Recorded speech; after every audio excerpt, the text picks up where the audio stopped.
Всем привет! Меня зовут Наталья, добро пожаловать на мой канал. Презентация коллекции весна-лето 2025 Стелла Маккартни на неделе моды в Париже в который раз стала своеобразным заявлением бренда о своей твердой позиции по бережному отношению к природе, ее сохранению в первозданном виде. В качестве модной локации основательница одноименной марки и ведущий дизайнер выбрала площадку, с которой открывался прекрасный вид на Эйфелеву башню. Действо устроили на одной из популярных среди туристов Парижской улицы, которую временно пришлось закрыть. Решение провести показ под открытым небом назвали, правда, не самым удачным, поскольку день выдался довольно прохладным и по прогнозам обещал омрачить вечер проливным дождем. Но, тем не менее, шоу состоялось.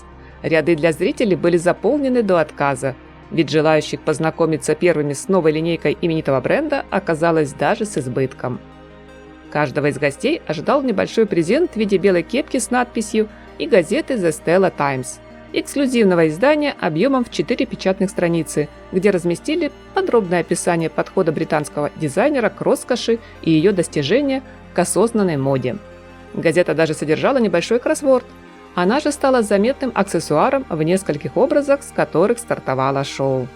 В закулисной суете Маккартни заявила, что слоган на бейсболке взят с майки, которую она надевала еще в 1999-м. Его, разумеется, можно и сегодня применить ко многим вещам нынешнего модного гардероба, но в первую очередь в трактовке Стеллы это призыв к действию по решению проблем окружающей среды. Поэтому не случайно коллекция весна-лето 2025 получила название «Сохрани то, что любишь». На ее создание дизайнера вдохновила книга писателя-романиста и орнитолога Джонатана Франзена «Конец конца Земли». В ней автор затрагивает те же вопросы, которые волнуют Маккартни. Один из них – защита птиц. Да, мы много говорим об отказе использовать в пошиве модной одежды натуральный мех и кожу. Нам жалко милых пушистиков, всех этих безобидных животных, но почему-то мы восхищаемся роскошной перьевой отделкой на вечерних нарядах и не без удовольствия носим пальто и куртки с натуральным пуховым наполнителем. По утверждению Стеллы, ежегодно ради индустрии моды природа теряет 1,5 миллиарда птиц. И сегодня пришло время привлечь наше внимание к этой проблеме. Ведь птица, со слов модельера, настоящий символ свободы и чистоты. Эта тема красной нитью пронизывает теперь весь модный показ. От буквальных изображений до тонкой символики.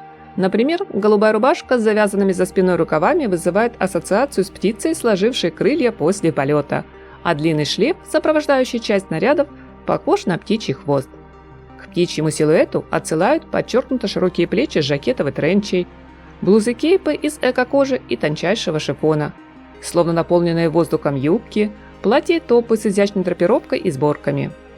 А еще вязаные вещи с бахромой, прозрачная кружевная одежда, бра из серебристых нитей, что символизирует невесомость и легкость полета.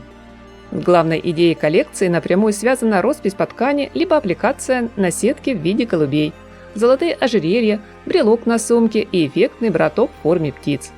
Также часть обуви дополнена декором из множества шнурков, проводя параллель с оперением на птичьих лапках. Что еще интересного мы сегодня найдем в гардеробе под маркой Стелла Маккартни? Это одежда, похожая на пушистые, будто из розовой сахарной ваты облака, и серия очень гламурных, сверкающих стразами нарядов, созданных из переработанных крышек от пластиковых бутылок. Большую часть стильных луков сопровождает на подиуме новая сумка Райдер, которая обещает стать новым культовым аксессуаром бренда. Это полностью веганская модель с ручкой сверху и покатой спинкой, напоминающей лошадь без седла, изготовлена из искусственной замши и кожи. В целом, согласно заявлению бренда, коллекция на 91% состоит из экологически чистых материалов, в числе которых органический хлопок, яблочная кожура, чечевица, грибы. Ведь Стелла – убежденная вегетарианка и давно проповедует, что устойчивое развитие – это будущее моды, а не просто мимолетная тенденция. В понимании дизайнера мода обязана быть осознанной. Отказ от натурального пуха, пера, меха и кожи совершенно не мешает Маккартни продолжать создавать стильные образы, в которых объединяет динамику спорта и легкую женскую грацию, строгость деловых костюмов и расслабленность, непринужденность повседневных вещей. Дизайнер не заставляет нас выбирать между минимализмом и максимализмом, а вместо этого предлагает внедрять оба направления в свой гардероб. Благодаря выбранному направлению в пользу экологичности и сохранения мира природы, Бренд получил немалую популярность в медийных кругах. Известные личности нередко покупают одежду от Стеллы Маккартни, чтобы подчеркнуть свою позицию в вопросах экологии, давая понять, им не безразлична участь планеты и живых существ. Правда, у меня всегда возникает по этому поводу вопрос.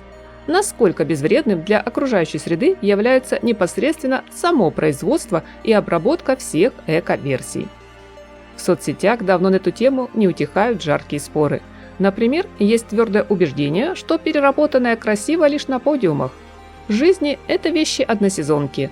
Создать пластиковую бутылку или мусорный бак из вторички можно и нужно, но не ткань, которая превратится в труху через пару лет. Да и сами процессы вторпереработки далеко не лояльны к природе, не говоря о том, что стоимость одежды из искусственных материалов слишком завышена. Видно, продавая синтетику по цене натурального шелка, кто-то из фэшн-индустрии решил неплохо заработать. А какое мнение по этому вопросу сложилось у вас, друзья? Чью сторону выбираем? Поклонников или противников эко-моды? Приятного вам просмотра! С интересом жду ваше мнение в комментариях. Хорошего продуктивного дня и только позитивного, солнечного настроения!